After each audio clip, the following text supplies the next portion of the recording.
जी अस्सलाम वालेकुम, this is Syed Tariq Shah, chairman all private schools management association Sindh.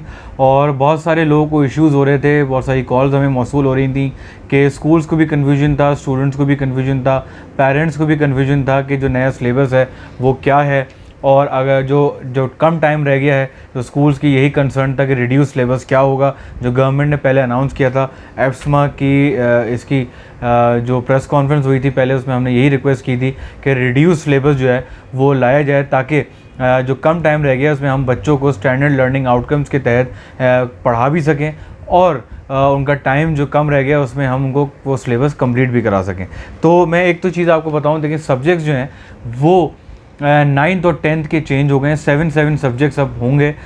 7 subjects जो इस बार जो 10th है वो प्रीवियस 5 सब्जेक्ट्स ही देगी, लेकिन जब यही 9th प्रमोट होकर 10th में आएगी तो फिर उसके भी 7 सब्जेक्ट्स हो जाएंगे।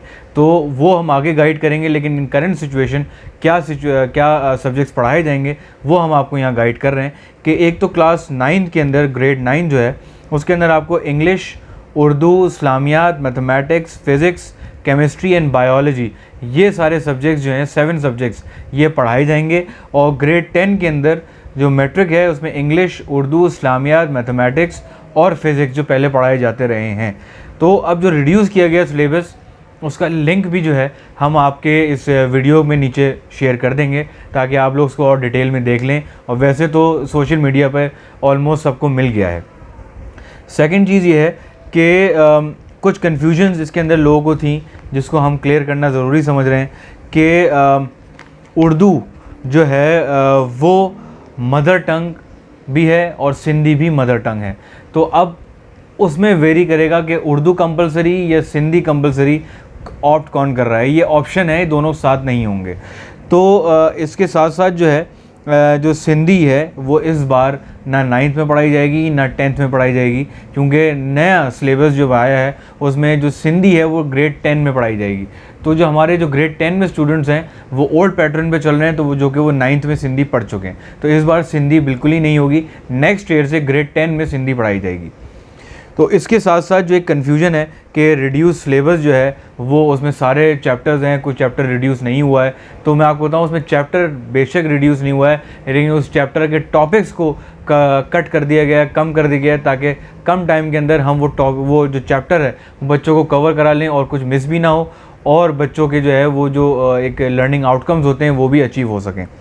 इसके साथ साथ मैं आपको बताऊँ एक कन्फ्यूजन ये भी आ रहा है लोगों को कि और इस्लामियात में क्या रिड्यूस हुआ, उर्दू में क्या रिड्यूस हुआ। तो जो ग्रेड 9th के अंदर जो रिड्यूस हुआ है वही 10th जो नई 10th जो प्रोमोट होकर 10th अभी बनी हुई है वो सेम सिलेबस होगा। ऐसे ही उर्दू का होगा। तो सलीस उर्दू एंड सलीस सिंधी ये दोनों फ़िलहाल नहीं होंगी इस बार, नेक्स्ट ईयर से होंगी। सिंधी या उर्दू जैसे भी लेना चाहें। मदर टंग में हम सिंधी उर्दू प्रेफर करते हैं मेजॉरिटी, लेकिन कुछ एरियाज़ में सिंधी भी की जाती है, तो वो भी चेक की जाएगी। दूसरी चीज़ ये है कि उस रिड्यूस सिलेबस के अंदर एथिक्स नज़र आ रहा है आपको। एथिक्स कतई कोई टॉपिक वो सब्जेक्ट नहीं है। सब्जेक्ट उनके लिए है जो नॉन मुस्लिम्स हैं, जो इस्लामियत नहीं लेना चाहते हैं, उनके लिए ये एथिक्स होता है। तो उसमें आप कंफ्यूज ना हो, वो बिल्कुल ही एक अलग सेपरेट चीज़ है जिसको कैटर किया जाएगा। बाकी English, Urdu, computer and biology इनकी बुक्स चेंज कर दी गई हैं जो मार्केट्स में अब अवेलेबल हैं। वो उन्हीं बुक्स के पैटर्न पे जो है अब बच्चों को 9th में भी और 10th में भी पढ़ाया जाएगा। तो आप वो बुक्स अवेलेबल कर लें, अपने पास मार्केट से ले लें, ताकि आप वो नए कोर्स आउटलाइन से जो है ना वो आगाह रहें और उसमें पढ़ा सकें बच्चों को, और पेरेंट्स अपने बच्चों को ख़रीदवा के दें ताकि वो बच्चा बआसानी पढ़ सके। तो ये सब चीज़ें हैं जिसको हमें क्लियर करना था। बाकी इस्लामियात के अंदर जो है उर्दू के अंदर जो है वो एक कन्फ्यूजन है। उसमें कुछ फर्स्ट ईयर की जो है वो इंटर के कुछ टॉपिक्स डाल दिए गए हैं, वो आखिरी की 3-4 हैं उसको एलिमिनेट कर दिया जाएगा। जो हमारी बुक में मौजूद हैं वही हम पढ़ाएंगे। तो वो भी बात क्लियर हो गई, मेरी गवर्नमेंट अथॉरिटी से बात हुई है, तो उसमें भी कन्फ्यूजन का शिकार ना हो। बआसानी जो है वो जो बुक्स में है बस वही आप करवाएँ, ताकि आपको उसमें कोई कन्फ्यूजन नहीं है। तो ये चीज़ मैंने आपको क्लियर कर दी है। इसके साथ साथ अब टाइम बहुत कम रह गया है, एग्ज़ामिनेशंस होने वाले हैं। एग्ज़ामिनेशन मोस्ट प्रॉब्ली मई में होंगे, एसएससी एग्ज़ामिनेशन जो है मैट्रिक के 9-10 के।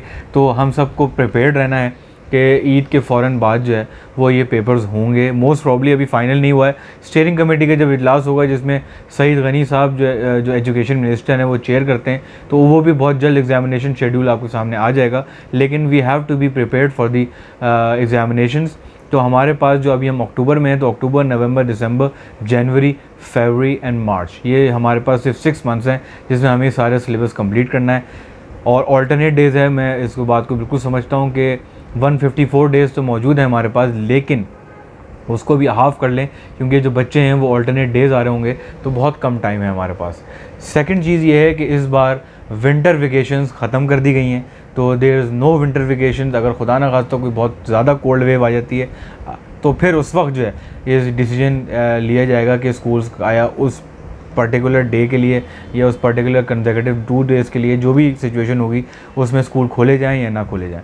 समर वेकेशंस को कट डाउन कर दिया गया है क्योंकि हम 1 मंथ जो है वो नेक्स्ट सेशन का यूज़ कर रहे हैं, तो इसलिए जो है अब ये जो समर वेकेशन है वो सिर्फ जुलाई में होंगी।